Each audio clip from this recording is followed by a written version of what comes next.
मित्रों, एक बार एक बौद्ध महात्मा आश्रम में अपने शिष्यों को दिमाग के ऊपर कुछ प्रवचन दे रहे थे। गुरु कह रहे थे कि इंसान के मस्तिष्क के विचार कभी अच्छे होते हैं तो कभी बुरे होते हैं। अच्छे विचार जब उसके दिमाग में जन्म लेते हैं तो वह अच्छी और कल्याणकारी बातें सोचता है, लेकिन वहीं पर अगर बुरे और गलत भावनाएं जन्म लेती हैं तो उससे उसका पतन होता है। तभी उन्हीं में से एक राजवंत नाम का शिष्य खड़ा होता है और गुरु से पूछता है कि गुरुवर, क्या कुछ ऐसा तरीका आप बता सकते हैं जिससे कि हम अपने मस्तिष्क को मजबूत और ताकतवर बना सकते हैं, खुद को मानसिक रूप से मजबूत बना सके। गुरु कहते हैं कि अवश्य मैं बताऊंगा, लेकिन उससे पहले मैं कुछ बातें मन पर बता रहा हूं जिसे तुम लोग ध्यानपूर्वक सुनना, तभी जाकर के हम बताएंगे कि मानसिक रूप से मजबूत कैसे बने। तभी तुम सब इस बात को बड़ी ही आसानी से समझ पाओगे।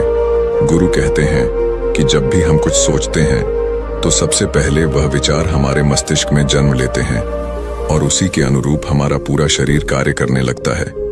मान लो कि आप कुछ दुख भरी बातें सोचते हैं तो आप बिल्कुल शिथिल होते चले जाते हैं, आपके शरीर की ऊर्जा कम होने लगती है। लेकिन वहीं पर अगर आप कुछ उत्साह भरी बातें सोचते हैं तो आपके शरीर के अंदर असीमित ऊर्जा बहने लगती है, आप वाकई में ऊर्जावान दिखाई देने लगते हैं। आप ये अनुभव खुद कर पाएंगे कि जब आप खुशी होते हैं तो आपके शरीर के अंदर बहुत ऊर्जा आ जाती है, आपका रोम रोम खिल उठता है।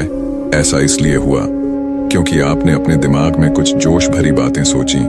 शरीर तो वही है आपका, लेकिन जब आप दुखी होते हैं तो आपका शरीर बिल्कुल ऊर्जा विहीन हो जाता है। लेकिन जब आपके विचार जोश भरे वाले होते हैं तो आपका शरीर खिल उठता है। यानी हमारा शरीर किस तरीके से काम करेगा, यह सब हमारे मस्तिष्क में उत्पन्न हो रहे विचारों पर निर्भर करता है। अब तुम सबको मेरी बातें बहुत ही अच्छे तरीके से समझ में आएंगी। अब हम बताने जा रहे हैं कि मानसिक रूप से हम मजबूत कैसे बने। गुरु कहते हैं कि मैं तुम सबको 8 तरीका बताऊंगा। अगर आप उन 8 तरीकों को अपने दिमाग में लाते हैं, वैसा ही सोचते हैं, तो यकीन मानिए आपका शरीर भी वैसा ही काम करने लगेगा। जैसा कि मैं पहले बता चुका हूं कि जब आप दुखी होते हैं तो आपका शरीर ऊर्जा विहीन होने लगता है, लेकिन जब आप खुश होते हैं, आपके दिमाग में अच्छा विचार आया और आप खुश हो गए तो आपके शरीर में अच्छी ऊर्जा बहने लगती है। इसका मतलब यह है कि अगर हम वह 8 तरीका जान लें और वही हम अपने दिमाग में सोचे तो हमारा शरीर भी ऊर्जा और जोश से भर जाएगा, अर्थात हम मानसिक रूप से मजबूत बन जाएंगे। और वास्तव में जब आप मानसिक रूप से मजबूत बन जाएंगे तो आप मुश्किल हालातों का सामना बड़ी ही आसानी से कर लेंगे। गुरु कहते हैं कि शिष्यों, मानसिक रूप से मजबूत बनने का पहला नियम है, जो हो चुका है उसकी परवाह करना छोड़ दो। गुरु कहते हैं कि शिष्यों, मुझे यह बताओ कि सूर्य किस दिशा में उगता है। तो सभी शिष्यों ने एक साथ जवाब दिया कि गुरुजी, सूर्य पूर्व दिशा से निकलता है। फिर गुरुजी ने कहा कि अगर मैं यह कहूं कि सूर्य पश्चिम दिशा से निकले तो क्या वह निकलेगा? सभी शिष्य कहते हैं कि बिल्कुल नहीं गुरुवर, सूर्य तो पूर्व दिशा से ही निकलेगा, हम उसके स्थान को, उसके जगह को बदल नहीं सकते हैं। फिर गुरु कहते हैं कि मान लो बारिश का मौसम है और अगर मैं यह बोलूं कि बारिश बंद हो जाए तो क्या हमारे बोलने से बारिश बंद हो जाएगी? शिष्य कहते हैं कि नहीं गुरुवर, वह तो मौसम में बदलाव की वजह से होगा। जब मौसम में बदलाव होगा तो बारिश बंद हो जाएगी। फिर गुरुजी कहते हैं कि अगर मैं तुम लोगों से यह कहूं कि ठंडी के मौसम में गर्मी पड़ने लगे तो ऐसा होने वाला तो नहीं है। शिष्य कहते हैं गुरुवर, आप ठीक कह रहे हैं, ये कभी नहीं हो सकता कि ठंडी के मौसम में गर्मी पड़े और गर्मी के मौसम में ठंडी पड़ने लगे। ये मौसम तो प्रकृति पर निर्भर करता है, जो कि हमारे बस में नहीं है। फिर गुरु कहते हैं कि ठीक उसी प्रकार अगर जो चीज हमारे वश में नहीं होती है या जो बातें, घटनाएं बीत चुकी हैं, अगर हम उन घटनाओं को लेकर के बार बार परेशान होते रहेंगे या उसकी बहुत ज्यादा परवाह करेंगे तो क्या हम भूतकाल की घटनाओं को बदल सकते हैं? शिष्य कहते हैं कि नहीं गुरुवर। फिर गुरु कहते हैं कि अगर तुम उन बीती घटनाओं को लेकर के बार बार चिंता में रहोगे और उस चीज की परवाह करोगे तो तुम परेशान होते चले जाओगे। इसीलिए तुम्हारी जिंदगी में जो घटित हो चुका है, कोशिश करो उसे भुलाने की, और उसका एकमात्र तरीका है कि आप अपने आने वाले समय पर, आने वाले भविष्य पर, आने वाली चीजों पर अपना ध्यान केंद्रित करिए। गुरु आगे कहते हैं कि मानसिक रूप से मजबूत बनने का दूसरा नियम है ध्यान करने की आदत डालें। गुरु कहते हैं कि गौतम बुद्ध जब सत्य की खोज में निकल पड़े थे तो उन्होंने बहुत सारे उपाय किए, बहुत सारे कर्म कांड किए, लेकिन उन कर्म कांडों की वजह से उन्हें बहुत ज्यादा कुछ हासिल नहीं हुआ और उनका शरीर दुबला पतला होता चला गया। लेकिन वह सत्य की खोज करने में असमर्थ रहे। उनके गुरुओं ने उन्हें बहुत सारे कर्म कांड उपाय बताए, लेकिन उन कर्म कांड का कोई मतलब नहीं हुआ।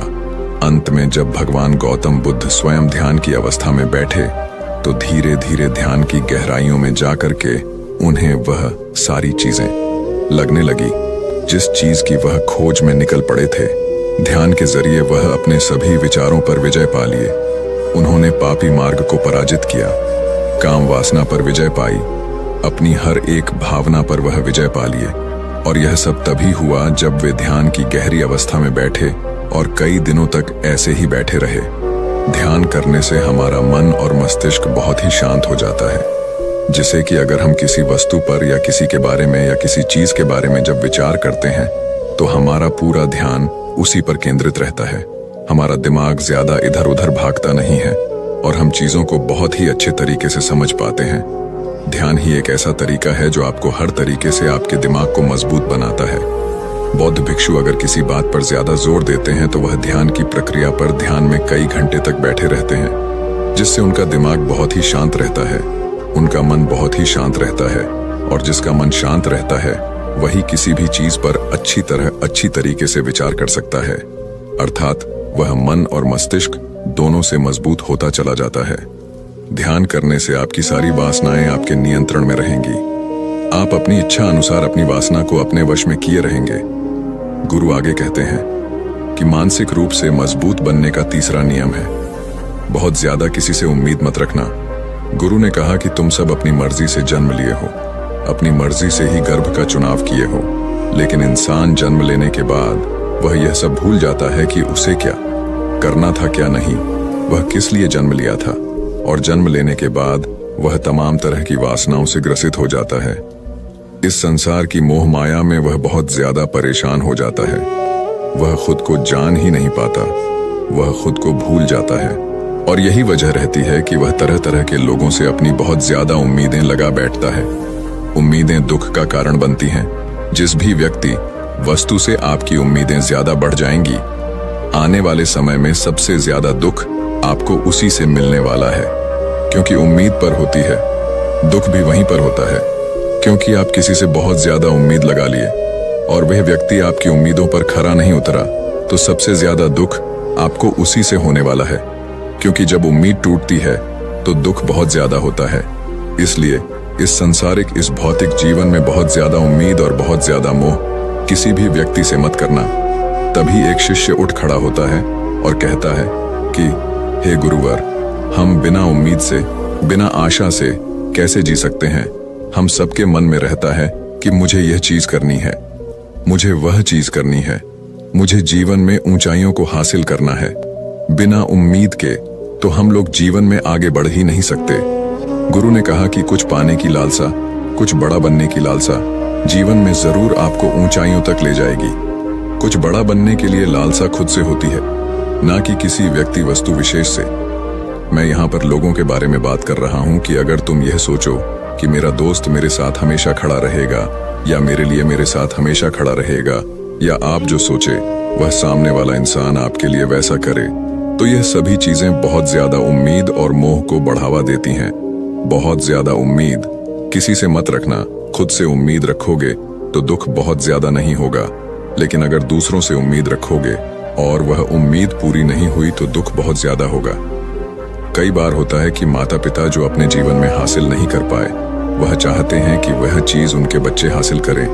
वह सारा भार अपने बच्चों पर लाद देते हैं। बच्चे उनके हिसाब से चले व उनकी उम्मीदों को पूरा करें। उन्होंने ने जो अपने जीवन में हासिल नहीं कर पाया, वह काम अब उनके बच्चे करें।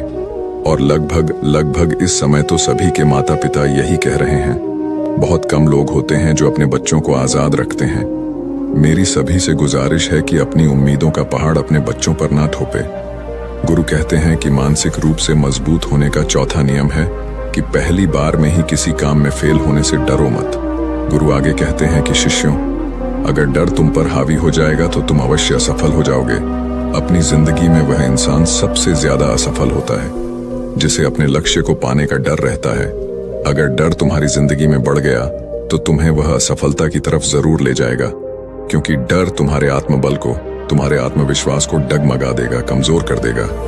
और तुम्हारा आत्मबल, तुम्हारा आत्मविश्वास कमजोर हो जाएगा तो तुम निश्चित ही अपने लक्ष्य को पाने में असमर्थ महसूस करोगे, और यही असमर्थता तुम्हें असफलता की तरफ ले जाएगी। इसलिए जीवन में जब तुम अपने लक्ष्य की प्राप्ति के लिए आगे बढ़ो तो मन में किसी भी चीज की शंका मत रखो कि मैं फेल हो जाऊंगा।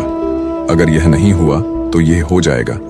ये सब बातें अपने दिमाग में मत लाओ, क्योंकि ये सभी बातें आपको डर की तरफ ले जाएंगी, और जब डर बढ़ेगा तो तमाम शंका आपके दिमाग में पैदा होगी।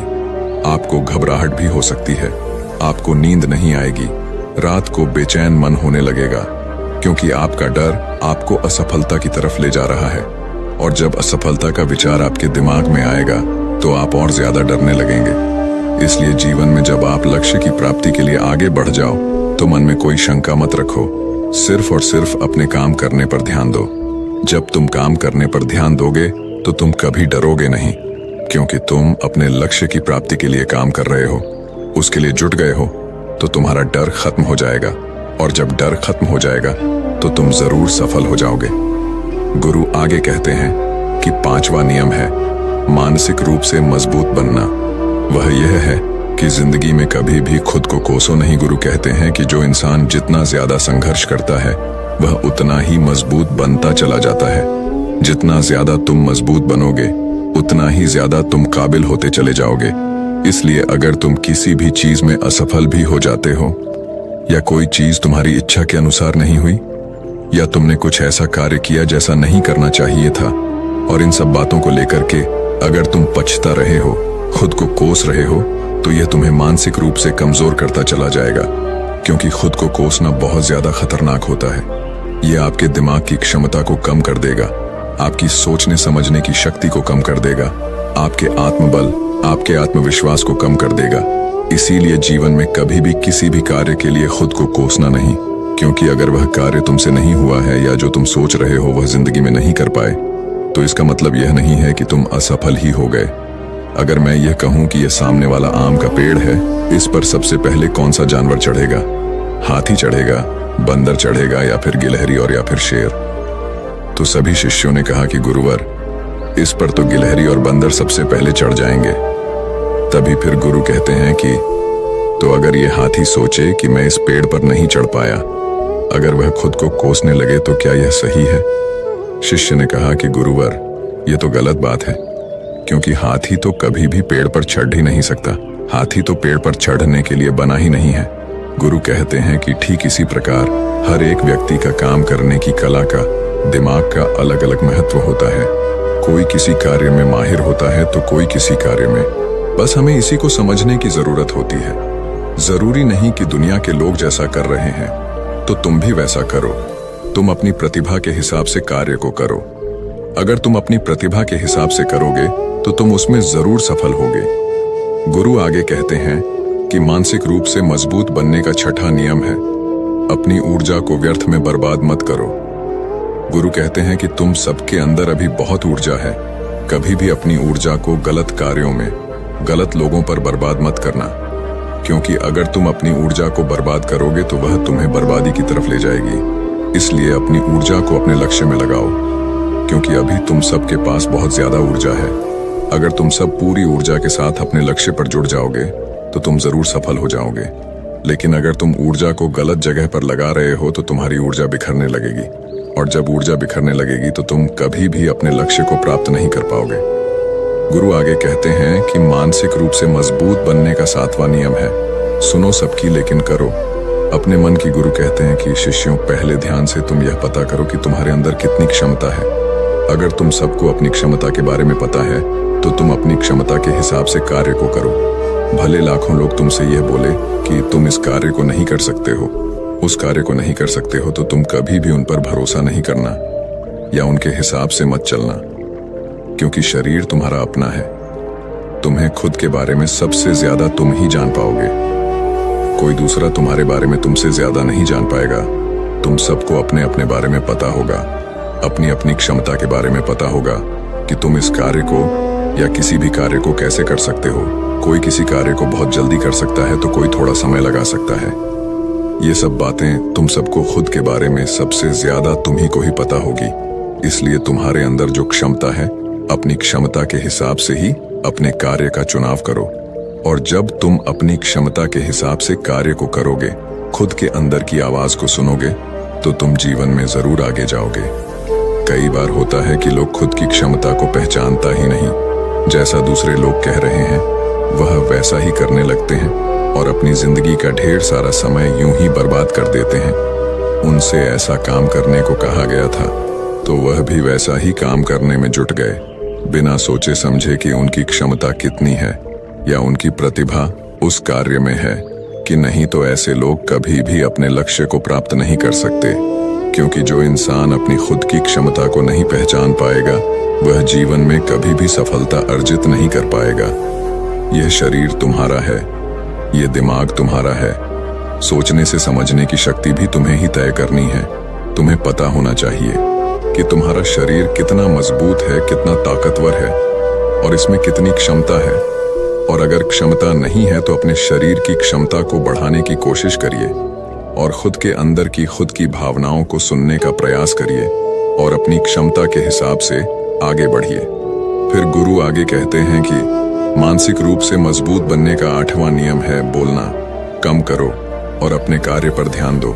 गुरु आगे कहते हैं कि जो इंसान बहुत ज्यादा बोलता है वह अपनी ऊर्जा को यूं ही नष्ट करता रहता है, क्योंकि जो बोलता ज्यादा है वह सोचता कम है, क्योंकि उसने अपनी सारी की सारी ऊर्जा बोलने में खपत कर दी। तो वह सोचेगा क्या उसे सोचने का समय ही नहीं मिल पाया। लेकिन जो इंसान कम बोलता है उसे सोचने का समय ज्यादा मिल जाता है। और जब तुम किसी बात पर या किसी तत्व पर ज्यादा विचार करोगे तो जाहिर सी बात है कि तुम्हारे दिमाग में तमाम विचार आएंगे और वह विचार ही तुम्हें सफलता की तरफ ले जाएंगे। गुरु कहते हैं कि शिष्यों, अगर मैं तुमसे कुछ सवाल पूछता हूं तो सबसे पहले तुम सोचते हो, तुरंत बोल तो नहीं देते। लेकिन अगर कोई यहां बैठा है और वह अपने साथी से बात कर रहा है, अपने दूसरे गुरु भाइयों से बात कर रहा है, तो वह कभी हमारी बात पर ध्यान नहीं दे पाएगा। और जब हम प्रश्न पूछेंगे तो उसका गलत जवाब वह दे देगा, क्योंकि वह बोलने में अपनी ऊर्जा व्यर्थ कर रहा है। वह हमारी तरफ तो ध्यान दिया ही नहीं। लेकिन जो शिष्य शांत है, हमारी बात को ध्यान से सुन रहा है, तो वह सोच विचार करके पूर्ण तरीके से उत्तर देगा और उसके उत्तर भी सही होंगे। इसलिए शिष्यों, कम बोलने का अभ्यास करो। जब तुम कम बोलने का अभ्यास करोगे तो तुम किसी भी बात पर, किसी भी तथ्य पर ज्यादा विचार कर पाओगे। तो जाहिर सी बात है कि समस्या का समाधान जरूर निकल कर आएगा और कम बोलने से तुम्हारी ऊर्जा की भी बचत होगी। उस ऊर्जा को सोचने में लगाओ। गुरु कहते हैं कि शिष्यों, यह थे मानसिक रूप से मजबूत बनने के 8 नियम। अगर तुम सब यकीन के साथ इन 8 नियमों का पालन अपनी जिंदगी में करते हो तो तुम मानसिक रूप से अवश्य मजबूत बनोगे। फिर कोई परेशानी, कोई भी रुकावट तुम्हारी जिंदगी में नहीं आने वाली है। कोई समस्या भी आएगी तो तुम उसका डटकर सामना भी कर पाओगे। सभी शिष्य गुरु की बात को सुन करके उनका कोटि कोटि नमन करते हैं और वे लोग समझ जाते हैं कि मानसिक रूप से मजबूत बनने के ये 8 नियम उनकी जिंदगी में कितने हितकारी साबित होने वाले हैं। वह सभी गुरु को प्रणाम करते हैं और उस दिन की शिक्षा भी पूरी हो जाती है।